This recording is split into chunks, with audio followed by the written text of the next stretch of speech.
à tous, c'est Tristan de l'équipe de Paléo Verso. Aujourd'hui, je vais prendre quelques minutes pour vous expliquer comment jouer au jeu. Alors Paléo Verso, tout d'abord, c'est un jeu compétitif dans lequel on va devoir collectionner des éléments. Il se joue avec 2 à 6 joueurs pour des parties de 30 à 45 minutes et il est accessible à des joueurs à partir de 7-8 ans. Alors, dans Paléo Verso, vous incarnez des paléontologues qui vont être à la recherche d'ossements de dinosaures sur une zone de fouille. La zone de fouille, elle est symbolisée par ces 49 petites tuiles sur lesquelles on voit des symboles outils. Chaque paléontologue, donc chaque joueur, a un atelier de paléontologie dans lequel il va avoir des zones qui sont très importantes à bien assimiler. Donc la première, c'est la zone de stock, on y reviendra un petit peu plus tard. La seconde, c'est la zone d'ambre, voilà. Et ici, c'est sa zone de préparation. Pour commencer la partie, on va mettre en place la zone de fouille, donc les 49 tuiles, face donc cachée, avec simplement les outils visibles. On va distribuer à chaque joueur un atelier de paléontologue, une main de 6 outils, donc dans ces cartes à dos rouge ici, donc les cartes outils, ainsi qu'une carte mission. On va aussi mettre en place la pioche, ici, la pioche des cartes outils, la pioche des cartes mission, ainsi qu'une pioche de cristaux d'ambre qui va être au nombre de 6 par personne qui joue, par joueur en fait. Donc là, je symbolise un deuxième joueur, ça veut dire que je mets dans la pioche de cristaux d'ambre 12 cristaux d'ambre. Voilà, je me limite à cette quantité d'ambre. Pour commencer la partie, chaque joueur va prendre sa main de cartes outils. Alors, je fais une petite parenthèse sur les cartes outils, elles peuvent être de différents types. Voilà, il va y avoir 4 outils principaux, donc je vais vous les montrer ici. Hop. Voilà, il va y avoir la loupe, donc qui va me permettre de creuser aux endroits où il y a une loupe, le marteau, la pioche et le pinceau, donc qui sont tous les 4 des outils de paléontologue. Mais mélangé à cette pioche d'outils, il va y avoir des cartes de voleurs. Donc ces cartes de voleurs, il y en a de 3 types. Les cartes de voleurs d'ambre, donc là ça va me permettre de voler la monnaie du jeu à mon adversaire, à mes adversaires, qui sont les cristaux d'ambre.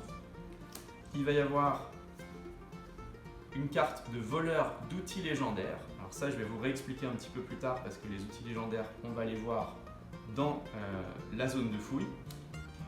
Et il va y avoir une carte de voleur d'ossements qui va me permettre de voler des ossements à mes adversaires. Je vais donc à mon tour avoir plusieurs possibilités. Soit je vais pouvoir creuser dans la zone de fouille grâce à une combinaison d'outils que j'aurai dans ma main. Par exemple, si je prends mon pinceau et ma loupe, ça va me permettre de retourner une tuile qui porte le pinceau et la loupe. Je retourne cette tuile et je me défausse de mes 2 cartes outils, ce qui fait que je me retrouve avec 4 cartes outils en main. Je viens de retourner un ossement de dinosaure, donc qui semble-t-il est le ptérodactyle numéro 11. Alors ce ptérodactyle, je vais avoir plusieurs possibilités, soit je le laisse sur la zone de fouille parce qu'il ne m'intéresse pas, mais comme je démarre ma partie, il semble que ça va être plus intéressant de plutôt le prendre. Et ce que je vais faire, c'est que je vais regarder quelle est ma mission. Alors, je vous ai dit au début qu'on donnait à chaque paléontologue une mission. Cette mission, elle est tout simplement là pour pouvoir avoir des points de bonus en fin de partie. Donc il se trouve que par hasard, ma mission est bien le ptérodactyle. Donc tout de suite, je vais me dire, je vais démarrer l'assemblage de cette espèce-là. Pour l'instant, je garde ma mission secrète. Et je positionne le ptérodactyle, ma première tuile de ptérodactyle, sur ma table de montage. Quand je la positionne sur ma table de montage, ça veut dire que cette espèce est protégée. Personne d'autre ne pourra la réaliser plus tard. Même si mon adversaire vient à piocher une autre tuile de ptérodactyle, il sera obligé de la mettre dans son stock, c'est-à-dire de la laisser accessible à l'achat. Donc moi je vais pouvoir lui acheter avec des ambres par exemple, ou au vol si j'ai une carte voleur d'ossements. Je vous disais tout à l'heure qu'à mon tour j'avais plusieurs options. Donc la première option était de creuser en me défaussant de 2 outils. La deuxième option c'est de piocher 2 outils. Mais attention, il faudra toujours veiller à ce que votre main ne dépasse pas 6 cartes. D'accord ? On est toujours dans un maximum de 6 cartes. Autre possibilité, dans mon tour, je vais pouvoir prendre une ambre dans la réserve et la positionner dans mon petit stock d'ambres ici. Ces ambres, comme je le disais tout à l'heure, elles vont me permettre d'acheter à mon adversaire une tuile qui m'intéresserait et qui serait positionnée dans son stock. Si c'est une tuile qui est déjà dans sa table de montage, je ne peux pas lui acheter. Dans le cas où je lui achète, je vais regarder la valeur de la carte qu'il possède en observant bien sur la carte, voilà, le nombre d'ambres qui sont représentés. Le vendeur n'a pas le choix de refuser la vente. Dernière option dans mon tour, je peux utiliser une carte voleur. Dans ce cas-là, du coup, je vais défausser ma carte voleur et je vais appliquer son effet. Ici, sur cette carte-là, je vais voler un outil légendaire. Lorsque je vais creuser, je vais tomber sur différents types de cartes. Alors, vous avez déjà vu les cartes ossements, qui ont toujours une valeur en ambre et un numéro pour bien pouvoir les assembler, les repérer. Je vais pouvoir tomber sur des cartes outils légendaires. Ce sont celles-ci.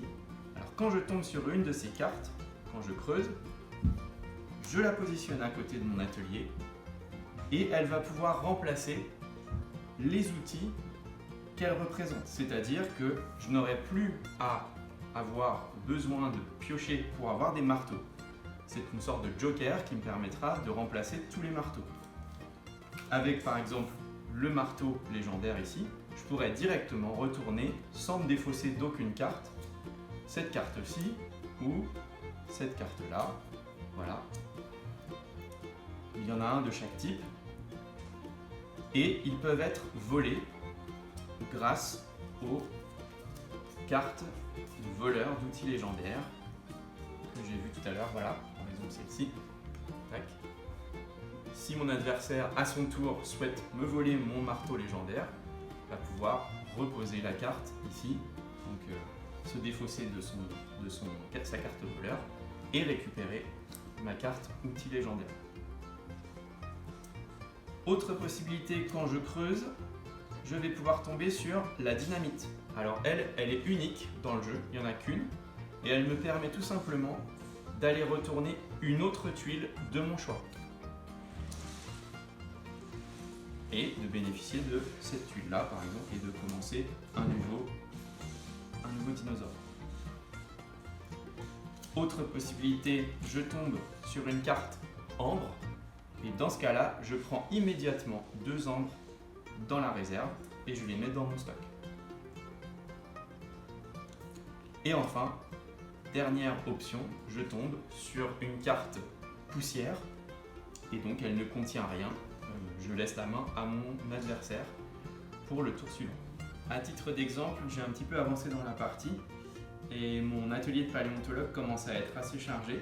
Donc la première espèce qui est tout en bas ici, elle est terminée, elle est au musée. Et j'en ai 2 qui sont en cours sur mes tables de préparation, qui sont donc protégées, que mes adversaires ne peuvent pas voler ou acheter.